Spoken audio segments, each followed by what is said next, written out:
2022 એમની આગેવાનીમાં અમે ચૂંટણી લડ્યા છે, એટલે મજબૂત છે, નીડર છે, એમને બીજો કોઈ સ્વાર્થ નથી ભૂપતભાઈ જેવો, એટલે ક્યારે તૂટશે નહીં. ગોપાલભાઈ પર એકવાર વિશ્વાસ મૂકીને વિસાવદર, ભેસાણ અને જુનાગઢ ગ્રામ્યની જનતા એમને વિધાનસભામાં મોકલશે તો અમે 5 પાંડવો બનીને ફરી આ લોકો પર અમારી જે કામ કરાવવાની જે રીત છે એ પ્રકારે ભારે પડી શકીશું અને ગુજરાતની જનતાનું કામ કરાવીશું. એ અમને પૂરો વિશ્વાસ છે. ગોપાલભાઈ ક્યારે તૂટે નહીં, ક્યારે વેચાય નહીં. ગોપાલભાઈને ખરીદે એવી કોઈ નોટ પણ આ દુનિયામાં નથી બની એવું ગોપાલભાઈ ખુદ કહે છે, એટલે ગોપાલભાઈ પર અમને ભરોસો છે. એક પણ માયકાલાલ ભારતીય જનતા પાર્ટીનો ધારાસભ્ય સરકાર સામે બોલ્યો નથી. ત્યારે વિપક્ષની ભૂમિકામાં અમે સરકાર સામે બોલ્યા છે. ખાતરનો પ્રશ્ન હોય અમે બોલ્યા છે, જ્યારે પાક વીમાનો પ્રશ્ન હતો અમે બોલ્યા છે. ત્યારે વિપક્ષમાં રહીને પણ કામ થાય છે, એવું નથી કે સરકારમાં છે તો કામ થાય છે. આજે તમે મારા વિસ્તારના ઓનલાઈન તમે મનરેગાની કામગીરી જોજો, તમે આવાસની કામગીરી જોજો, તમે ખાતર બિયારણની કામગીરી જોજો, ટ્રાઇબલ યોજનાની કામગીરી જોજો, રોડ રસ્તાની કામગીરી જોજો. આજુબાજુમાં ભારતીય જનતા પાર્ટીના ધારાસભ્ય હોવા છતાં એમનાથી વધારે કામગીરી મારા વિસ્તારમાં હશે. એ જ પ્રકારે કામ કરવાની ઈચ્છા ગોપાલ ઇટાલિયાની છે. એને સહકાર મળે, આશીર્વાદ મળે તો ચોક્કસપણે ગોપાલ ઇટાલિયા ગુજરાતના તમામ વર્ગ, જાતિ અને તમામ લોકોનો અવાજ બને એવા છે. એટલે ગોપાલભાઈને મત મળે એવો અમે સૌને અપીલ કરીએ છીએ. તમે જોઈ લો, ભારતીય જનતા પાર્ટી જ્યાં લોકો એમને મત નથી આપતા, એમના ધારાસભ્યને ખરીદી લે છે. એ ચાહે કોંગ્રેસનો હોય કે આમ આદમી પાર્ટીનો હોય. લોકો એમને મત ના આપે, તાલુકા પ્રમુખ ભારતીય જનતા પાર્ટી તોડજોડથી બનાવે છે. મહારાષ્ટ્રની સરકારો હોય, બીજા રાજ્યની સરકારો, એ તો ભારતીય જનતા પાર્ટીની નીતિ છે. એમની પાસે પૈસા, પાવર, તંત્ર, પ્રશાસન, પોલીસ બધું છે એટલે કરે છે. પણ અમે પણ એક દાખલારૂપ છે. અમને ભારતીય જનતા પાર્ટીએ કીધું, ચૈતરભાઈ તમે ભારતીય જનતા પાર્ટીમાં ભરૂચ લોકસભા લડો. સામેથી CR પાટીલે બોલાવ્યા, 3 વખત બેસાડ્યા, 1 વખત ગાંધીનગર, એક કરીને 4 વખત બોલાવ્યા. તો પણ અમે અમારી વિચારધારા સાથે અમે કોમ્પ્રોમાઇઝ નથી કર્યા. અમારા લોકોનો અવાજ કોણ બને એ હેતુસર અમે એમની સાથે નથી બેઠા અને એમની સામે અમે ગઠબંધનમાં લડ્યા. એટલે કહેવાનો મતલબ અમારા જેવા લોકો પણ છે. ગોપાલભાઈ પણ નીડર છે. વિસાવદર વિધાનસભાની વાત છે, જે રીતની વાત કરીએ કે એનો માહોલ બરાબરનો ગરમાયો છે. હાલમાં જે રીતે જોઈએ તો અનુસૂચિત જાતિના 200 કરતા વધુ આગેવાનો જે છે એ આમ આદમી પાર્ટી સાથે જોડાયા છે અને અત્યારે હાલમાં આપણી સાથે ચૈતરભાઈ વસાવા છે. આપણે એને પૂછશું કઈ રીતની વાત છે. ચૈતરભાઈ, કઈ રીતની વાત છે અને આજનો કેવો માહોલ? આજે અનુસૂચિત જાતિના આગેવાનો આમ આદમી પાર્ટીમાં જોડાયા છે અને મોટી સંખ્યામાં અહીંયા સ્નેહ મિલન સમારંભ આમ આદમી પાર્ટી દ્વારા રાખવામાં આવ્યો છે.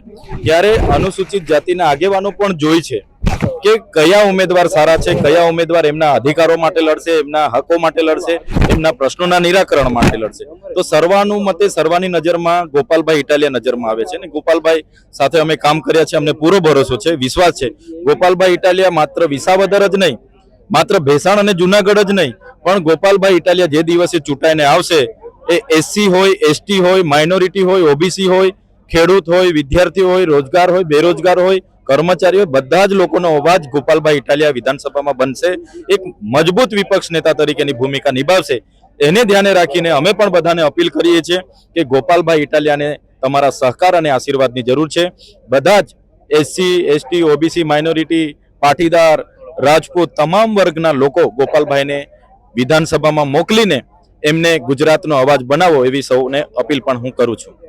તમે વાત કરી કે ગુજરાતનો અવાજ બનાવવાની વાત છે, પણ જે રીતે વાત કરીએ અત્યારે ગુજરાતમાં જે સરકાર છે ભારતીય જનતા પાર્ટીની સરકાર છે, તો આ સીટને લઈને ભારતીય જનતા પાર્ટીને અથવા આમ આદમી પાર્ટીને શું ફરક પડશે? આજે વિધાનસભામાં ભારતીય જનતા પાર્ટીના લગભગ 165 ધારાસભ્ય થઈ ગયા છે. પણ જ્યારે આ વિસ્તારમાં અતિવૃષ્ટિ થઈ, ખેતમાં પાકોની નુકસાની થઈ, એક પણ માય કાંગલા ધારાસભ્ય એક પણ ભારતીય જનતા પાર્ટીના બોયલા નથી. આ વિસ્તારોમાં જ્યારે જમીનોની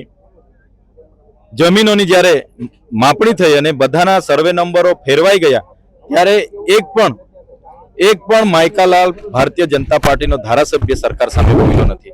ત્યારે વિપક્ષની ભૂમિકામાં અમે સરકાર સામે બોલ્યા છે. ખાતરનો પ્રશ્ન હોય અમે બોલ્યા છે, જ્યારે પાક વીમાનો પ્રશ્ન હતો અમે બોલ્યા છે. ત્યારે વિપક્ષમાં રહીને પણ કામ થાય છે, એવું નથી કે સરકારમાં છે તો કામ થાય છે. આજે તમે મારા વિસ્તારના ઓનલાઈન તમે મનરેગાની કામગીરી જોજો, તમે આવાસની કામગીરી જોજો, તમે ખાતર બિયારણની કામગીરી જોજો, ટ્રાઇબલ યોજનાની કામગીરી જોજો, રોડ રસ્તાની કામગીરી જોજો. આજુબાજુમાં ભારતીય જનતા પાર્ટીના ધારાસભ્ય હોવા છતાં એમનાથી વધારે કામગીરી મારા વિસ્તારમાં હશે. એ જ પ્રકારે કામ કરવાની ઈચ્છા ગોપાલ ઇટાલિયાની છે. એને સહકાર મળે, આશીર્વાદ મળે તો ચોક્કસપણે ગોપાલ ઇટાલિયા ગુજરાતના તમામ વર્ગ, જાતિ અને તમામ લોકોનો અવાજ બને એવા છે. એટલે ગોપાલભાઈને મત મળે એવો અમે સૌને અપીલ કરીએ છીએ. મહત્વનું એ છે કે જે હાલમાં જે વિસાવદરની જે વિધાનસભાની સીટ છે એ મહત્વની એટલા માટે રહી છે કે 12 વર્ષથી આ ભારતીય જનતા પાર્ટી એના ઉપર કબજો નથી કરી શકી. જ્યારે હર્ષદભાઈ રીબડિયા હતા તો કોઈ કારણોસર હર્ષદભાઈ રીબડિયાને ટ્રાન્સફર કરી લેવામાં આવ્યા. ભૂપતભાઈ ભાયાણી આમ આદમી પાર્ટીમાંથી એટલે કે તમારી જ પાર્ટીમાંથી આવતા હતા તો કોઈ કારણોસર એ પણ અત્યારે ભારતીય જનતા પાર્ટી સાથે જોડાયા છે. તો આગામી એવો કયો વિશ્વાસ આપો છો તમે કે જે ગોપાલભાઈ છે એ ભારતીય જનતા પાર્ટીમાં નહીં જોડાય? તમે જોઈ લો, ભારતીય જનતા પાર્ટી જ્યાં લોકો એમને મત નથી આપતા એમના ધારાસભ્યને ખરીદી લે છે. એ ચાહે કોંગ્રેસનો હોય કે આમ આદમી પાર્ટીનો હોય. લોકો એમને મત ના આપે, તાલુકા પ્રમુખ ભારતીય જનતા પાર્ટી તોડજોડથી બનાવે છે. મહારાષ્ટ્રની સરકારો હોય, બીજા રાજ્યની સરકારો, એ તો ભારતીય જનતા પાર્ટીની નીતિ છે. એમની પાસે પૈસા, પાવર, તંત્ર, પ્રશાસન, પોલીસ બધું છે એટલે કરે છે. પણ અમે પણ એક દાખલારૂપ છે. અમને ભારતીય જનતા પાર્ટીએ કીધું, ચૈતરભાઈ તમે ભારતીય જનતા પાર્ટીમાં ભરૂચ લોકસભા લડો. સામેથી CR પાટીલે બોલાવ્યા, 3 વખત બેસાડ્યા, એક વખત ગાંધીનગર, એક કરીને 4 વખત બોલાવ્યા. તો પણ અમે અમારી વિચારધારા સાથે અમે કોમ્પ્રોમાઇઝ નથી કર્યા. અમારા લોકોનો અવાજ કોણ બને એ હેતુસર અમે એમની સાથે નથી બેઠા અને એમની સામે અમે ગઠબંધનમાં લડ્યા. એટલે કહેવાનો મતલબ અમારા જેવા લોકો પણ છે. ગોપાલભાઈ પણ નીડર છે. અમારા 2022માં એમની આગેવાનીમાં અમે ચૂંટણી લડ્યા છે. એટલે મજબૂત છે, નીડર છે. એમને બીજો કોઈ સ્વાર્થ નથી ભૂપતભાઈ જેવો. એટલે ક્યારે તૂટશે નહીં. ગોપાલભાઈ પર એકવાર વિશ્વાસ મૂકીને વિસાવદર, ભેસાણ અને જુનાગઢ ગ્રામ્યની જનતા એમને વિધાનસભામાં મોકલશે તો અમે 5 પાંડવો બનીને ફરી આ લોકો પર અમારી જે કામ કરાવવાની જે રીત છે એ પ્રકારે ભારે પડી શકીશું અને ગુજરાતની જનતાનું કામ કરાવીશું. એ અમને પૂરેપૂરો વિશ્વાસ છે. ગોપાલભાઈ ક્યારે તૂટે નહીં, ક્યારે વેચાય નહીં. ગોપાલભાઈને ખરીદે એવી કોઈ નોટ પણ આ દુનિયામાં નથી બની એવું ગોપાલભાઈ ખુદ કહે છે. એટલે ગોપાલભાઈ પર અમને ભરોસો છે. ચિત્રભાઈ, જે રીતના વાત કરીએ કે અહીંયા મોટા પાટીદાર ફેક્ટર કામ કરે છે અને ખાસ ખેડૂત મિત્રો જે છે એ મતદાતાઓ છે, તો આ અનુસૂચિત જાતિના જે મતો છે એ શું કરશે? એ નિર્ણાયક ભૂમિકા ભજવશે? અહીંયા અનુસૂચિત જાતિ 8% મતદાતાઓ છે અને અનુસૂચિત જાતિ દર વખતે એ ધ્યાનથી જુએ છે. તેલ અને તેલની ધાર જુએ છે કે ભાઈ અહીંયા કોણ માણસ અમારા સમાજનો અવાજ બનશે, કોણ અમારા અધિકારો માટે લડશે, કોણ અમારી સાથે અન્યાય થશે ત્યારે ઉભા રહેશે. એટલે આ વખતે અનુસૂચિત જનજાતિના લોકોએ જોયું કે ગોપાલભાઈ ઇટાલિયા આમાં બંધ બેસતા નેતા છે.